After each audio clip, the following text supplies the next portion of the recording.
Hello, good morning students. मैं किरण, सूरज school Rewari, विषय हिंदी, कक्षा 10वीं। बच्चों, कल हमने अपनी पाठ्य पुस्तक कृतिका का पाठ 2 जॉर्ज पंचम की नाक के प्रश्न उत्तर किए थे। जो अभ्यास के प्रश्न थे वो आज मैं कुछ अन्य परीक्षा उपयोगी प्रश्नों के उत्तर बता रही हूँ, तो उनको ध्यान से सुनिए और समझिए। प्रश्न हमारा है, प्रस्तुत पाठ में सरकारी सुरक्षा तंत्र का मजाक उड़ाया गया है, सिद्ध कीजिए। उत्तर, लेखक ने सरेआम सरकारी सुरक्षा तंत्र का मजाक उड़ाया है। यह कैसा आश्चर्य है कि हथियारबंद पहरेदार हर वक्त मूर्ति का पहरा देते रहे, उनकी गश्त चलती रही, फिर भी जॉर्ज पंचम की मूर्ति की नाक चोरी हो गई। किसी को इस बात की भनक तक नहीं लगी। इससे पता चलता है कि सरकारी सुरक्षा तंत्र कितना बेकार एवं निकम्मा है। अगला प्रश्न है, रानी एलिजाबेथ के भारत आगमन के समय कौन सी मुसीबत आ पड़ी थी? उत्तर, रानी एलिजाबेथ के आगमन से कुछ समय पहले जॉर्ज पंचम की मूर्ति की नाक चोरी हो गई थी। रानी आकर जब उस मूर्ति को देखती तो भारतीयों के विषय में क्या सोचती? बस यह नाक कटना ही उस समय भारतीय प्रशासन की सबसे बड़ी समस्या बन गई थी। उस कटी हुई नाक के स्थान पर वैसी ही नाक कैसे लगाई जाए? अगला प्रश्न है, आपकी दृष्टि में नई दिल्ली का कायापलट क्यों और कैसे होने लगा था?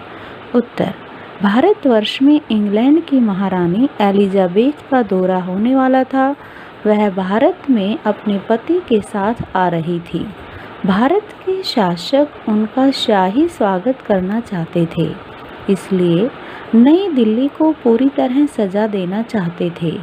वहाँ की धूल भरी और टूटी सड़कों की मरम्मत करवाई गई, पुराने भवनों को भी सजाया गया, स्थान स्थान पर वंदनवार लगाए गए।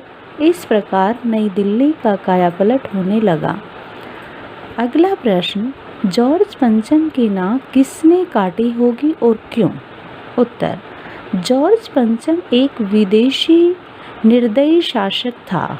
उसने भारतीयों के साथ अपमानजनक व्यवहार किया, इसलिए किसी उग्र एवं स्वाभिमानी व्यक्ति ने जॉर्ज पंचम की नाक काटकर भारतीयों के अपमान का बदला लिया होगा।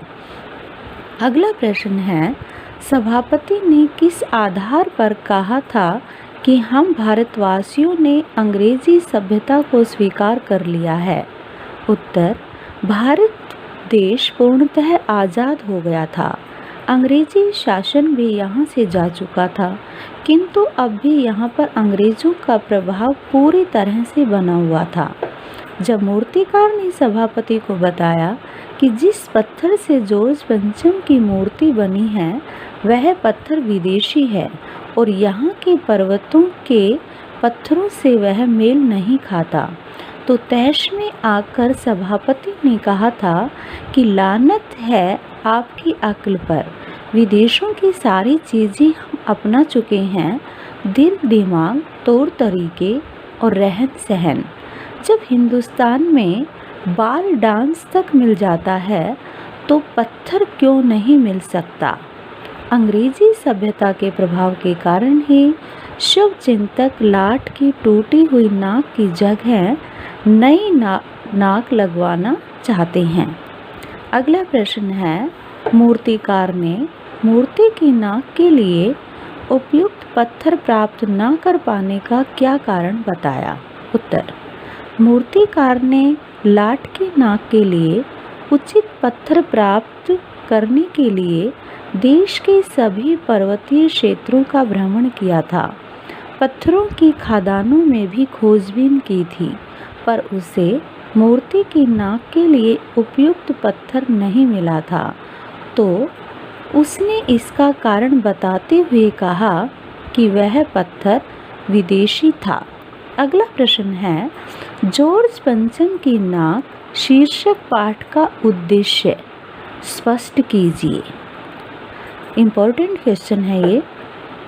उत्तर, जॉर्ज पंचम की नाक नामक पाठ में लेखक का प्रमुख उद्देश्य स्वाभिमान शून्य भारतीय शासकों पर करारा व्यंग्य किया है।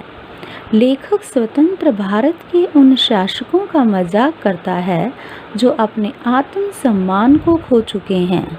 वे अतीत में हुए अपने अपमान को भूलकर अन्यायी एवं हमें गुलाम बनाने वाले अंग्रेजों के सम्मान में लगे हुए हैं। उन्हें भारतीय महापुरुषों, शहीदों, संघर्ष करने वालों, बच्चों तथा स्त्रियों की कोई चिंता नहीं है। उन्हें चिंता है तो बस इंग्लैंड की महारानी एलिजाबेथ के स्वागत की। वे भूल चुके हैं कि इसी महारानी ने हमें कभी गुलाम बनाया था।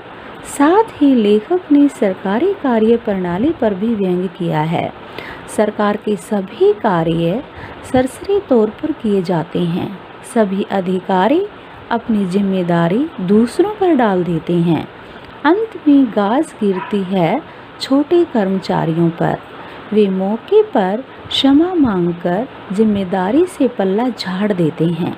अतः स्पष्ट है कि लेखक का उद्देश्य भारतीयों में आत्मसम्मान की भावना जगाना और कर्तव्यनिष्ठ बनाने की प्रेरणा देना भी है।